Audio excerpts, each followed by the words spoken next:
ఉమ్మడి నెల్లూరు జిల్లా చిల్లకూరులో జరిగిన రౌడీ షీటర్ అచ్చి ప్రవీణ్ హత్య కేసును పోలీసులు ఛేదించారు. హత్య కేసులో ముద్దాయి మణి అలియాస్ సుబ్రహ్మణ్యంను అరెస్ట్ చేశారు. ఓ యువతితో ఉన్న పరిచయమే ప్రవీణ్ హత్యకు దారితీసిందని సీఐ కిషోర్ బాబు వివరించారు. ఇక అచ్చి ప్రవీణ్ సుబ్రహ్మణ్యం ఇంటికి వద్దకు వెళ్లి బెదిరింపులకు పాల్పడటం, అప్పటికే తన వద్ద ఉన్న కత్తితో ప్రవీణ్ పై దాడి చేసి గొంతు కోయడంతో ప్రవీణ్ అక్కడికక్కడే మృతి చెందాడని తెలిపారు.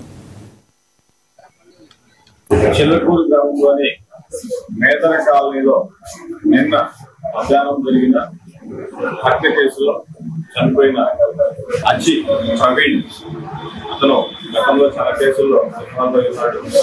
రీసెంట్ గా 1 month బ్యాక్ రౌడీ షీట్ కూడా ఓపెన్ చేయడం జరిగింది. యాక్టివ్ రౌడీ షీట్ లో అతని పేరు ఉండడం జరిగింది. అతను గతంలో 8 సంవత్సరాల క్రితం అతనికి ఉన్న ఒక ప్రేమ దానికి సంబంధించిన విషయమై 2 సంవత్సరాల క్రితం పెద్దలు మధ్యస్థం చేసి ఆమెకు వివాహం చేయడం జరుగుతుంది. అప్పటి నుంచి కూడాను అచ్చి ప్రవీణ్ అప్పటి నుంచి వివిధ రకాలైన కేసుల్లో ఇన్వాల్వ్ అవ్వడం, అల్లర్చిల్లరగా తిరగడం చేస్తూ ఉంటాడు. మొన్న 23వ తారీఖు రాత్రి బండారి సుబ్రహ్మణ్యం అలియాస్ మణి అదే ప్రాంతానికి చెందిన చిల్లకూరు వడ్డిపాలెం ప్రాంతానికి చెందిన అతనే. ఇతను ప్రస్తుత మన పనుల నిమిత్తం బయట ప్రాంతాల్లో పనులు చేసుకుంటూ ప్రస్తుతం రేడుగొండ సమీపంలో ఉంటా ఉన్నాడు. అతనికి ఫోన్ చేసి గతంలో నువ్వు మధ్యస్థం చేస్తున్నావు, ఆ మధ్యస్థానికి సంబంధించి నాకు సమాధానం చెప్పాలి అని చెప్పేసి అతను ఫోన్ చేసి రెట్టించి వాదులాడటం జరిగింది. దానికి సంబంధించిన రాకపోతే ఉదయంగా ఈ తల్లిని లేదా మీ బంధువుల్ని చంపుతారని చెప్పేసి ఫోన్లో వాగ్వాదం జరుగుతుంది.